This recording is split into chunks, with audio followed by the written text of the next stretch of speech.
வணக்கம் மக்களே. நம்ம இப்போ பார்க்க போகிறது நம் முன்னோர்கள் அவங்க எப்படி இந்த சட்டைகள்லாம் அயர்ன் பண்ணாங்க, எப்படி அயர்ன் பண்ணியிருப்பாங்க. அப்போ எந்த ஒரு வசதியும் கிடையாது. இப்போ ஏகப்பட்ட வசதிகள் வந்துருச்சு.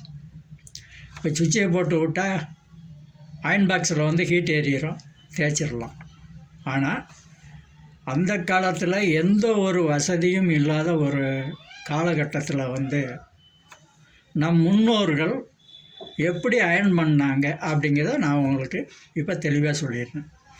அந்த காலத்தில் கறி, அந்த கறி இல்லைன்னா சிரட்டை, இந்த சிரட்டையை நல்லா பற்ற வச்சு ஒரு மண் சட்டியில் பற்ற வச்சு அதை கங்காக்கி அதுக்கு பிறகு அதில் ஹீட் வந்த உடனே என்ன பண்ணுவாங்க, அந்த மண் சட்டியை அப்படியே சட்டையில் தேய்ப்பாங்க.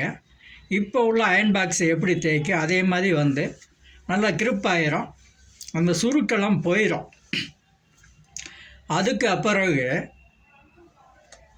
கொஞ்சம் வசதி வந்த உடனே அலுமினிய பாத்திரம் வந்தது.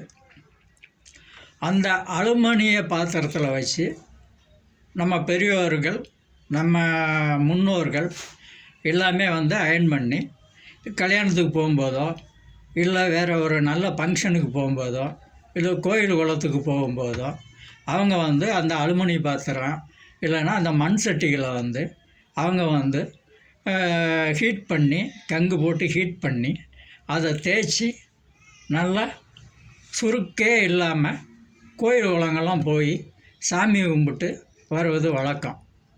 இதுதான் நடைமுறை. அப்போ நடந்த விஷயமும் இதுதான்.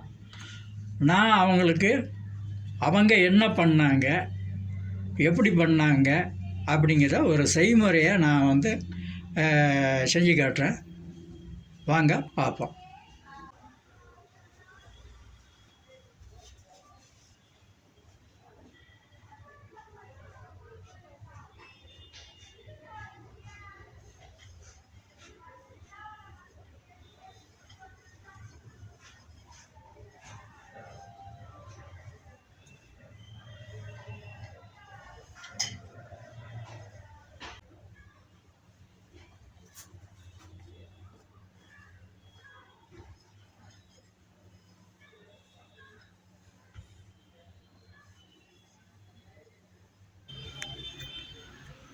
நம் முன்னோர்கள் பழைய காலத்தில் அயர்ன் பண்ண முறை இதுதான்.